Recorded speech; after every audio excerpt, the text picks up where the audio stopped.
Breast reduction aftercare lasts about 2 weeks after surgery. It really just involves keeping the wounds clean and dry.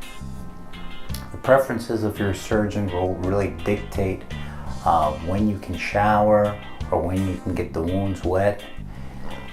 I personally like to get patients in the shower usually in about 48 to 72 hours.